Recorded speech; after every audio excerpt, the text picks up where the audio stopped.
দাবি না মানলে ঢাকামুখী লং মার্চের ঘোষণা পলিটেকনিকের শিক্ষার্থীদের। সুনামগঞ্জ মেডিকেল কলেজে অনির্দিষ্টকালের জন্য শাটডাউন।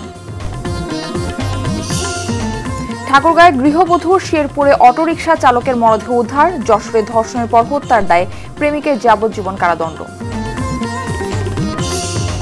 নদীর ভাঙনে নিঃস্ব হচ্ছে পঞ্চগড়ের কয়েকটি গ্রাম, বিলীন হয়েছে শত শত ঘরবাড়ি।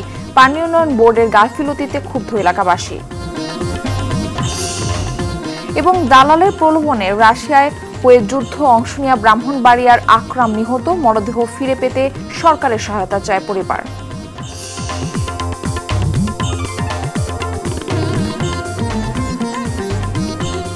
আসসালামু আলাইকুম, স্বাগত জানাচ্ছি আরটিভি জেলা সংবাদে। আপনাদের সঙ্গে রয়েছে আমি মারফি রহমান।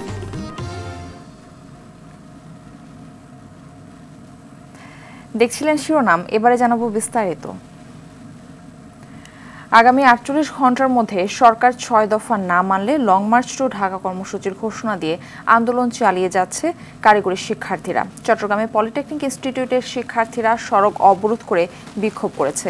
দুপুরে নগরীর টাইগার পাস এলাকায় শিক্ষার্থীরা বিক্ষোভ সমাবেশ করে নানা স্লোগান দেয়। এ সময় সড়কে যান চলাচল বন্ধ হয়ে যায়। নাটোরে 6 দফা দাবিতে বিক্ষোভ মিছিল অবস্থান কর্মসূচি অনুষ্ঠিত হয়েছে। দুপুরে শহরের বড় হরিশপুর এলাকায় টিএমএসএস পলিটেকনিক ইনস্টিটিউটের সাধারণ শিক্ষার্থীরা এই বিক্ষোভ মিছিল ও অবস্থান কর্মসূচি পালন করে। শিক্ষার্থীরা বলেন, কারিগরি সেক্টরের বৈষম্য দূর হলেই ক্লাসে ফিরবেন তারা।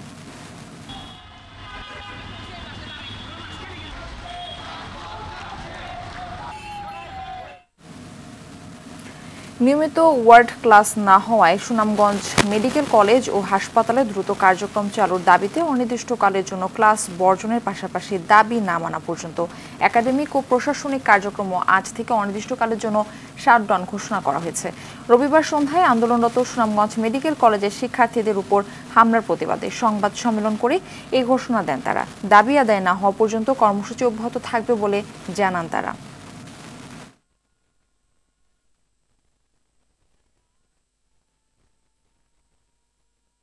হামলা চালানো হলো, তা আমরা চাচ্ছি আমরা আমাদের বাংলাদেশের সকল ধরনের সরকারি এবং বেসরকারি মেডিকেল কলেজ শিক্ষার্থীদের আহ্বান জানাচ্ছি আমাদের আন্দোলনের সাথে একাত্মতা পোষণ করার জন্য এবং এই ন্যাক্কারজনক হামলার তীব্র নিন্দা জানিয়ে কর্মসূচি দেওয়ার জন্য। এবং আমরা অলরেডি আমাদের দাবিগুলো উপস্থাপন করেছি। এই দাবি না মানা পর্যন্ত আমরা আমাদের মেডিকেল কলেজের একাডেমিক সকল প্রকার একাডেমিক এবং প্রশাসনিক কার্যক্রম অনির্দিষ্টকালের জন্য শাটডাউন ঘোষণা করলাম। দর্শক, এই বিষয়ে বিস্তারিত জানাতে সুনামগঞ্জ থেকে আমাদের সঙ্গে সরাসরি যুক্ত হচ্ছেন সহকর্মী বিন্দু তালুকদার। বিন্দু, সুনামগঞ্জ মেডিকেলের আন্দোলনরত শিক্ষার্থীরা আজ কি কি কর্মসূচি পালন করছেন জানাবেন বিস্তারিত। ধন্যবাদ মার্ফি। যেমনটা শুনছিলেন মেডিকেলের শিক্ষার্থীরা যেমনটা বলছিলেন, পরবর্তী আমরা আগের যে সংবাদে জানিয়েছিলাম যেমনটা বলছেন যে গত 15 তারিখে তারা এই মেডিকেল কলেজের পাশে যে হাসপাতাল চালু হওয়ার কথা সেটির দাবিতে তারা দীর্ঘদিন ধরে কথা বলে আসছিলেন এবং গত 15 তারিখে তারা আন্দোলন করে আসছিলেন। এর আগে তারা একদিন সড়ক অবরোধ করেছিলেন, গতকালকে সড়ক অবরোধ করেছিলেন, কিন্তু গতকাল সড়ক অবরোধ করার পরে আইনশৃঙ্খলা বাহিনী তাদেরকে সেখান থেকে সরিয়ে দেয়। শিক্ষার্থীরা অভিযোগ করছেন আইনশৃঙ্খলা বাহিনী যখন তাদেরকে সরিয়ে দেয় সেখানে বল প্রয়োগ করা হয় এবং তাদেরকে আসলে মারপিট করা হয়, তাদের অনেকে আহত হয়েছেন।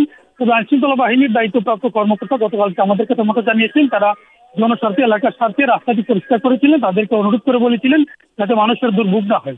আমরা আজকে সকালে এবং দুপুরের সংবাদে আমরা যেমনটা বলেছিলাম আমি দেখিয়েছি যে আজকেও তারা এই কর্মসূচি পালন করছেন। গত 15 তারিখ থেকে সুনামগঞ্জ মেডিকেল কলেজে তারা অনির্দিষ্টকালের ক্লাস পর্যন্ত কর্মসূচি পালন করে আসছে। এছাড়া গতকালকে তাদের উপরে আক্রমণ হওয়ার কারণে বিশেষ করে তারা যে অভিযুক্ত হয়েছে তাদেরকে মারপিট করার কারণে তারা গতকালকে সন্ধ্যাটা কর্মসূচি ঘোষণা করেছেন যে এই কর্মসূচি তাদের দাবি দাবা পূরণ হওয়ার আগ পর্যন্ত তারা মেডিকেল কলেজের প্রশাসনিক কার্যক্রম বন্ধ করে দিয়েছেন, শাটডাউন ঘোষণা করেছেন। এবং আজকে আমরা যেমনটা দুপুরে দেখতে পেয়েছি তাদের শিক্ষার্থীদের সাথে কলেজের শিক্ষক এবং অধ্যক্ষরাও ছিলেন, তারাও দুঃখ প্রকাশ করছেন। আইনশৃঙ্খলা বাহিনী তাদের যেটা বক্তব্য ছিল যে আইনশৃঙ্খলা বাহিনী তাদের শিক্ষার্থীদের উপর অমানবিকভাবে মারধর করেছেন, তারা বিচার চেয়েছেন। আমরা কিছুক্ষণ আগে মেডিকেলের শিক্ষার্থীদের সাথে কথা বলেছিলাম। আমাদেরকে যেমনটা তারা জানিয়েছেন যে তারা আজকে রাতে আবার নতুন করে কর্মসূচি ঘোষণা করবেন। আর একটু তথ্য জানিয়ে রাখতে চাই, এসব আন্দোলন এবং কর্মসূচির কারণে বিশেষ করে স্বাস্থ্য মন্ত্রণালয় অধিদপ্তরের বিষয়টি নজরে এসেছে।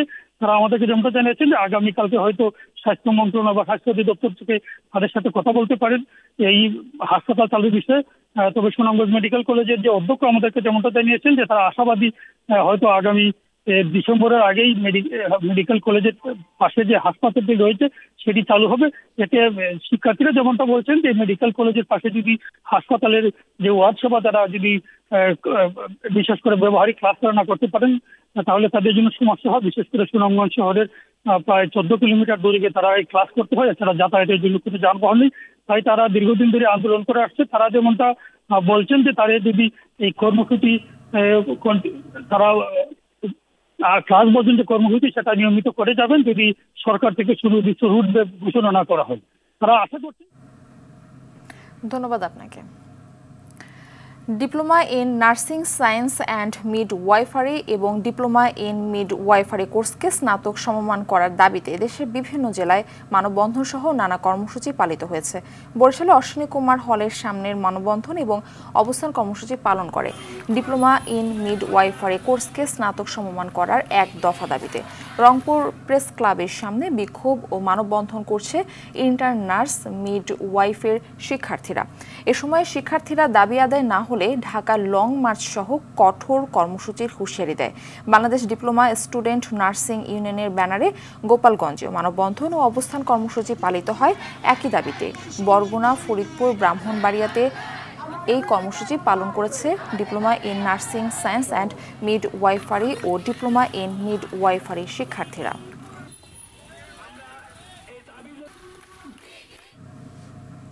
ঠাকুরগাঁওয়ের বালিয়াডাঙ্গি উপজেলার চৌধুরীপাড়া গ্রামে হাত মুখ বাঁধা অবস্থায় খায়রুন নাহার নামের এক গৃহবধূর মরদেহ উদ্ধার করেছে পুলিশ। সকালে গ্রামের একটি পুরনো কবরস্থানে তার মরদেহ দেখে পুলিশকে খবর দেয় স্থানীয়রা। নিহত খায়রুন নাহার একই উপজেলার জিয়াখোলা গ্রামের বাসিন্দা। এদিকে শেরপুর সদর উপজেলার কান্দিপাড়া বিএম কলেজের পাশের ধানক্ষেত থেকে আব্দুল লতিফ নামের এক রিকশা চালকের লাশ উদ্ধার করেছে পুলিশ। অটোরিকশা ছিনতাইয়ের জন্য তাকে শ্বাসরোধে হত্যা করা হতে পারে বলে প্রাথমিকভাবে ধারণা করছে পুলিশ।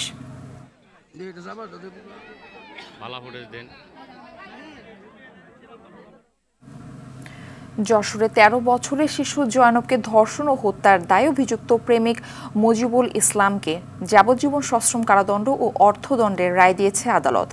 দুলাভাইয়ের বাসায় যাতায়াতের সুবাদে জয়নবের সঙ্গে প্রেমের সম্পর্ক গড়ে তোলেন মুজিবুল ইসলাম। 2019 সালের 3 নভেম্বর জয়নবকে ধর্ষণ ও হত্যা করে জেলার বাঘারপাড়ার ভাঙ্গরোর একটি ঘরে ফেলে রেখে যায় সে। এই ঘটনায় নিহতের পিতা জিয়াউল শেখ বাদী হয়ে মুজিবুল ইসলামকে আসামি করে একটি হত্যা মামলা দায়ের করেন। দীর্ঘ সাক্ষ্য গ্রহণ শেষে আসামি মুজিবুল ইসলামের বিরুদ্ধে ধর্ষণ ও হত্যার অভিযোগ প্রমাণিত হয়।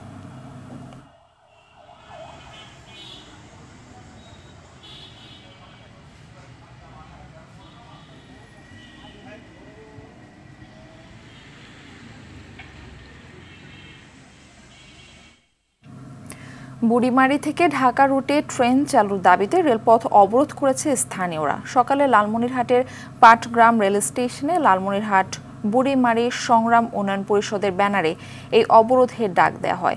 এতে লালমনিরহাটের একটি লোকাল ট্রেন বুড়িমারিতে আটকে পড়ে। স্থানীয়রা জানান, আন্তনগর বুড়িমারি এক্সপ্রেস লালমনিরহাট থেকে ঢাকা রুটে চলাচল করায় জেলার 4 উপজেলার মানুষ সুবিধা বঞ্চিত হচ্ছে। বারবার তারিখ নির্ধারণ করেও বুড়িমারি থেকে ট্রেন চলাচল শুরু হচ্ছে না বলে অভিযোগ করেন স্থানীয়রা।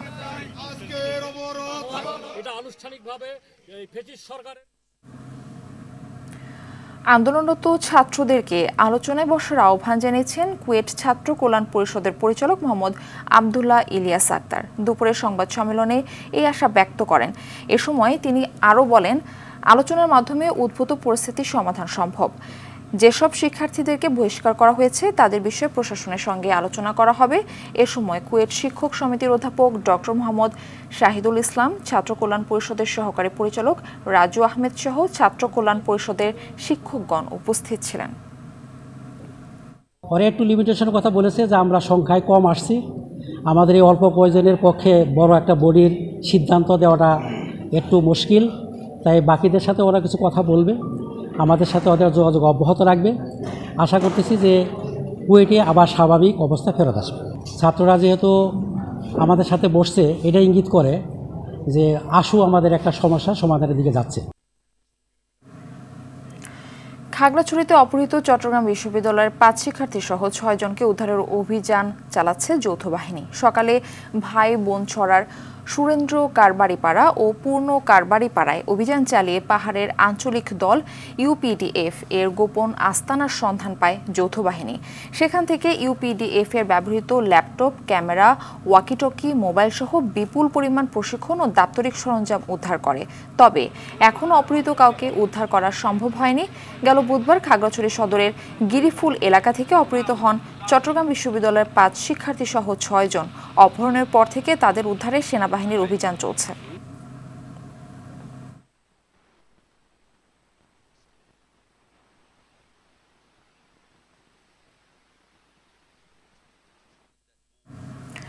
দুই একজন লোকের কারণে দুর্নীতি হয় বলে মন্তব্য করেছেন দুর্নীতি দমন কমিশনের চেয়ারম্যান ডক্টর মোহাম্মদ আব্দুল মোমেন। লালমনিরহাটে দুদকের গণশুনানি অনুষ্ঠানে প্রধান অতিথির বক্তব্যে তিনি এই কথা বলেন। এ সময় তিনি আরও বলেন, সরকারের দুর্নীতির বড় অংশটি হয় কেনাকাটায়। দুর্নীতিমুক্ত দেশ করতে সকলের সহযোগিতা চান তিনি। দুদকের এই গণশুনানিতে জেলায় কর্মরত বিভিন্ন সরকারি প্রতিষ্ঠানের বিরুদ্ধে 106টি অভিযোগ জমা পড়েছে।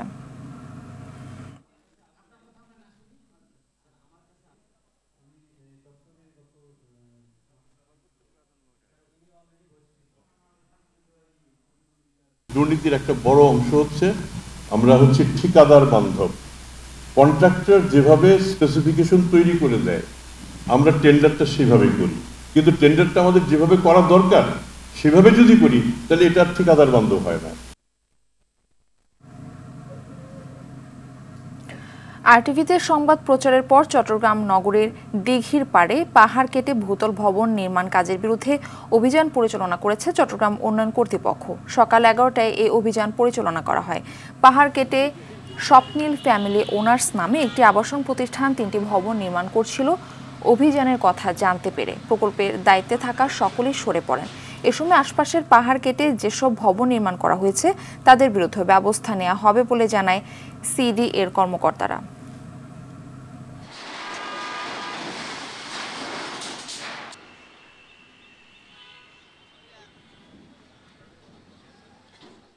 আসতে পারতেছিলাম না আইনি বাধার জন্য। তো এখন আমার মনে হয় আমাদের আইনি প্রতিষ্ঠানগুলোর সাথেও কথা বলতে হবে, আমাদের মন্ত্রণালয়ের মাধ্যমে কথা বলতে হবে যেন এই ধরনের বিষয়গুলো এভাবে যেন তারা একটা সুযোগ না পায়। এক সপ্তাহের ব্যবধানে দিনাজপুরের হিলিতে বেড়েছে দেশি পেঁয়াজের দাম। কেজি প্রতি পেঁয়াজ 15 থেকে 20 টাকা বেড়ে প্রকারভেদে 50 থেকে 55 টাকা কেজিতে বিক্রি হচ্ছে।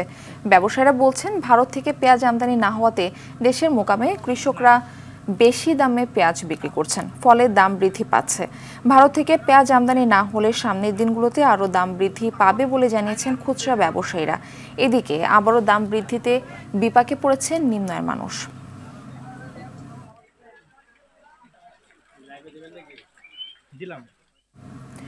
রাশিয়ার হয়ে ইউক্রেন রাশিয়া যুদ্ধে নিহত বাংলাদেশি যুবক আকরাম হোসেনকে আর্থিক প্রলোভন দেখিয়ে তাকে যুদ্ধে নেওয়া হয়েছে বলে অভিযোগ পরিবারের।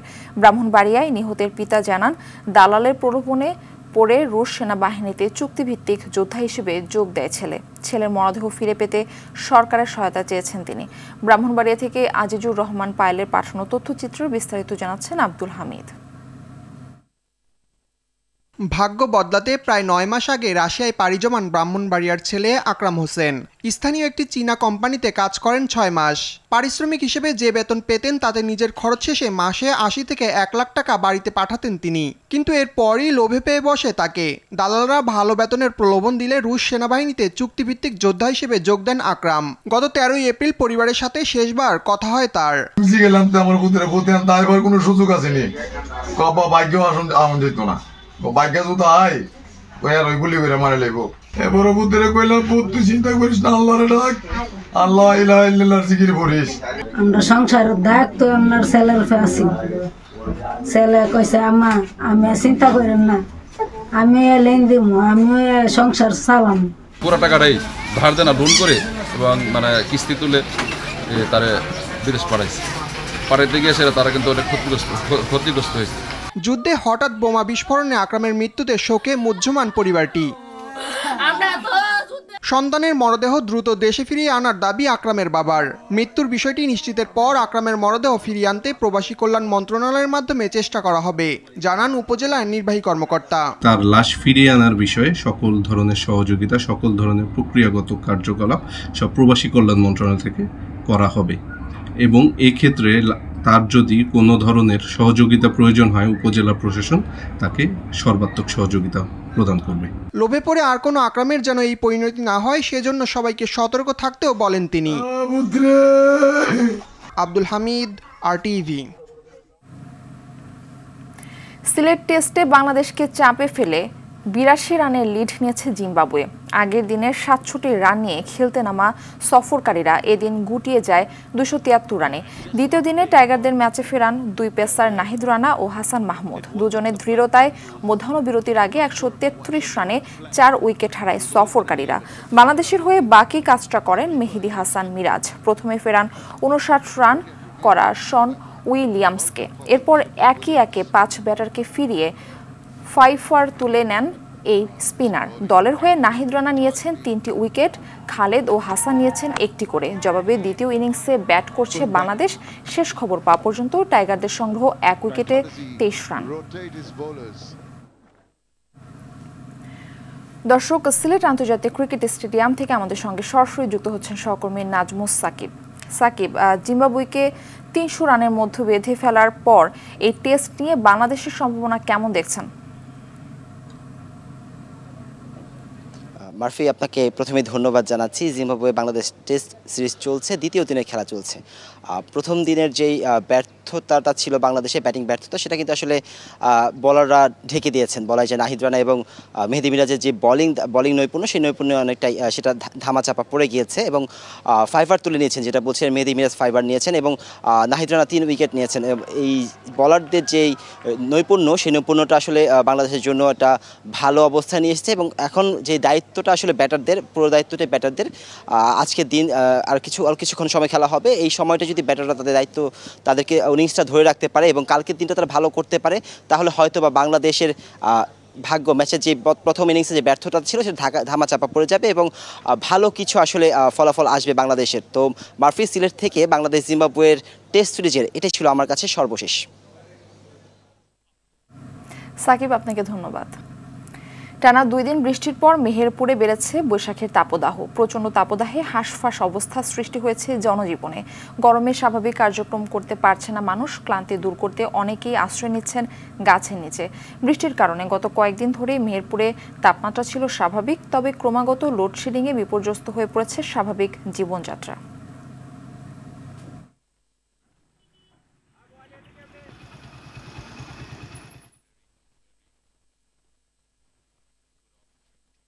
ময়মনসিংহ সিটি কর্পোরেশনের শম্ভুগঞ্জ বাজারের মূল সড়কে জমে থাকা নোংরা পানিতে চরম দুর্ভোগ পোহাতে হচ্ছে ব্যবসায়ী ও বাজারে আসা ক্রেতাদের। আসন্ন বর্ষা মৌসুমে ভোগান্তি আরও বাড়ার আশঙ্কা করছে স্থানীয়রা। তাদের অভিযোগ, একাধিকবার জানানো হলেও এ বিষয়ে কোনো পদক্ষেপ নেয়নি সিটি কর্পোরেশন কর্তৃপক্ষ। ময়মনসিংহ থেকে মোজাম্মেল খোকনের পাঠানো তথ্যচিত্রে বিস্তারিত জানাচ্ছেন আব্দুল হামিদ।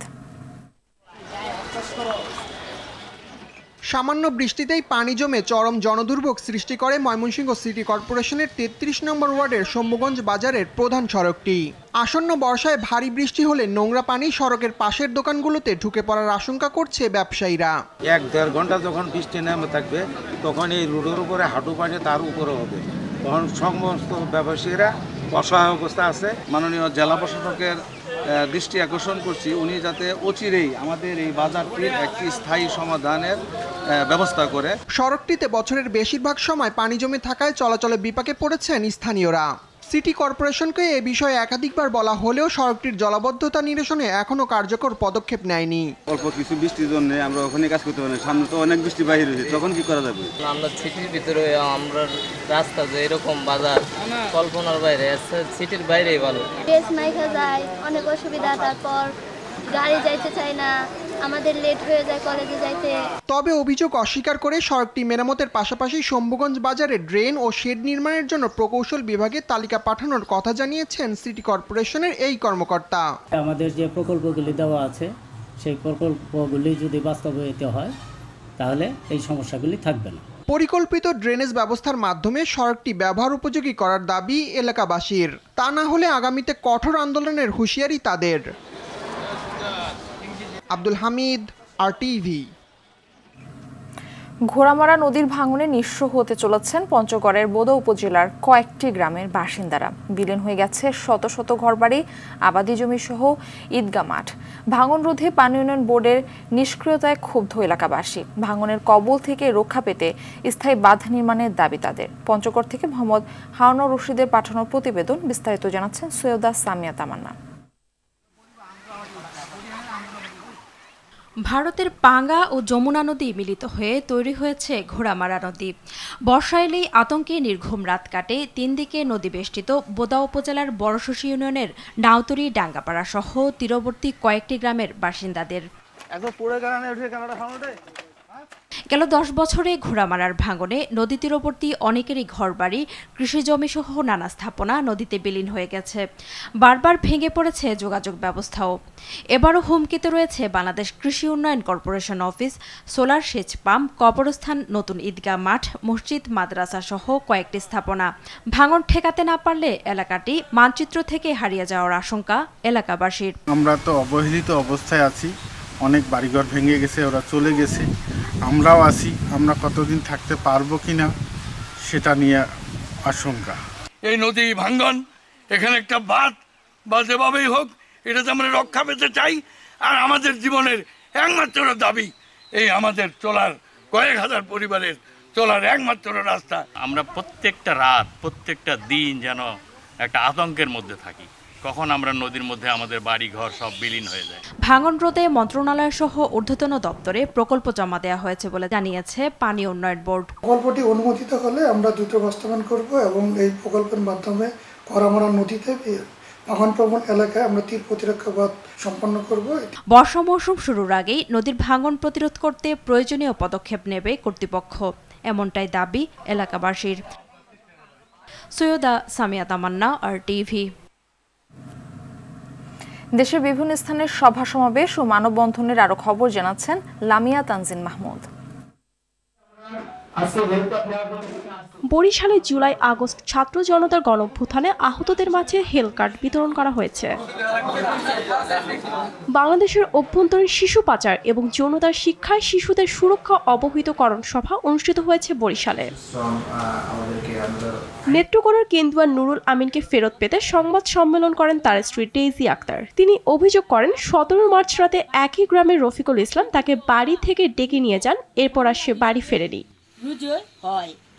চুয়াডাঙ্গায় মেয়াদ উত্তীর্ণ ঔষধ বিক্রি ও মিথ্যা তথ্য দিয়ে ব্যবসা পরিচালনা করার অপরাধে 2টি প্রতিষ্ঠানকে 50,000 টাকা জরিমানা করেছে ভোক্তা অধিকার সংরক্ষণ অধিদপ্তর। ধামরাইয়ে পৌর কর্তৃপক্ষ কর্তৃক অটোরিকশার লাইসেন্স ফি 2000 টাকা নির্ধারণ করে বিক্ষোভ মিছিল ও মানববন্ধন করেছে অটো চালকেরা। এতে অটো চালকেরা পৌরসভার গুরুত্বপূর্ণ পয়েন্টগুলোতে অবস্থান নিলে চরম ভোগান্তি পোহাতে হয় SSC পরীক্ষার্থীদের। ভাষাঞ্চর হাতিয়ার আছে, হাতিয়ার থাকবে, যে কোনো মূল্যে ভাষাঞ্চরকে নিয়ে ষড়যন্ত্র রুখে দেওয়া হবে। হাতিয়ার সম্মিলিত সামাজিক সংগঠনের আয়োজনে উপজেলা সদরের প্রধান সড়কে প্রতিবাদ সভা ও মানববন্ধন অনুষ্ঠিত হয়। ঢাকার নবাবগঞ্জে এক চিকিৎসকের বাড়িতে ডাকাতির ঘটনা ঘটেছে। উপজেলার বাহরা ইউনিয়নের বলমন্তচর এলাকার ফিরোজ আলী শ্রেষ্ঠ প্রাসাদে এ ঘটনা ঘটে। ঢাকা নারায়ণগঞ্জ লিংক রোডের পাশে ফতুল্লা আন্তর্জাতিক স্টেডিয়ামের পাশে ট্রাক স্ট্যান্ড না করার দাবিতে মানববন্ধন করেছে লামাপাড়া ও সস্তাপুর এলাকাবাসী। নরসিংদীর পলাশে অবৈধভাবে গড়ে ওঠা চীনা প্রতিষ্ঠান জি নির্মাণ স্টোরেজ নামে একটি ব্যাটারি ফ্যাক্টরি স্থায়ীভাবে বন্ধ করে দিয়েছে পরিবেশ অধিদপ্তর। উপজেলা ফুলবাড়িয়া গ্রামে গড়ে ওঠা ফ্যাক্টরিটিতে অভিযান চালিয়ে তা বন্ধ করে দেওয়া হয়। স্বতন্ত্র ইবতেদায়ী মাদ্রাসা জাতীয়করণ ঘোষণা বাস্তবায়নের দাবিতে মানববন্ধন হয়েছে। ব্রাহ্মণবাড়িয়ার কসবায় ফ্লাড রিকনস্ট্রাকশন ইমার্জেন্সি অ্যাসিস্ট্যান্স প্রজেক্টের আওতায় 3 দিন ব্যাপী কৃষি প্রযুক্তি মেলা শুরু হয়েছে। নরসিংদীতে জাতীয় প্রাথমিক শিক্ষা পদক প্রতিযোগিতা অনুষ্ঠিত হয়েছে। নরসিংদী জেলা প্রশাসনের কালেক্টর মাঠে এ প্রতিযোগিতা হয়। অগ্নিকাণ্ডে 3টি ঘর ভস্মীভূত হয়ে গেছে পটুয়াখালীতে। পৌর শহরের ফৌজদারি পুল এলাকায় অ্যাডভোকেট চন্দন সোমাদ্দারের বসতঘরে আগুন লেগে 3টি ঘর সম্পূর্ণভাবে পুড়ে যায়। পটুয়াখালীতে 7 দিনব্যাপী লোকজ মেলা সম্পন্ন হয়েছে। উৎসব মুখর পরিবেশের মধ্য দিয়ে এ মেলা অনুষ্ঠিত হয়। মেলায় দেশীয় সংস্কৃতির বিভিন্ন স্টল দেওয়া হয়। ভারতের সংসদের বিতর্কিত ওয়াকফ বিল বাতিল ও মুসলিম নিধন ও মসজিদ মাদ্রাসা ভেঙে ফেলার প্রতিবাদে বিক্ষোভ মিছিল ও সমাবেশ অনুষ্ঠিত হয়েছে রাজবাড়ীতে। শরীয়তপুরের সখীপুর থানা চত্বরে সকালে ওপেন হাউস ডে অনুষ্ঠিত হয়েছে। অনুষ্ঠানে বক্তারা আইন শৃঙ্খলা পরিস্থিতি উন্নত করতে পুলিশ ও জনগণের সমন্বিত প্রচেষ্টার প্রয়োজনীয়তা তুলে ধরেন। 2024-25 অর্থ বছরে কৃষি উন্নয়নের মাধ্যমে পুষ্টি ও খাদ্য নিরাপত্তা জোরদারকরণ প্রকল্পের আওতায় সিরাজগঞ্জে 3 দিন ব্যাপী কৃষি প্রযুক্তি ও পুষ্টি মেলার উদ্বোধন করা হয়েছে। Lamia Tangier Mahmud, RTV। সংবাদ শেষ করার আগে শিরোনামগুলো জানিয়ে দিচ্ছে আরেকবার।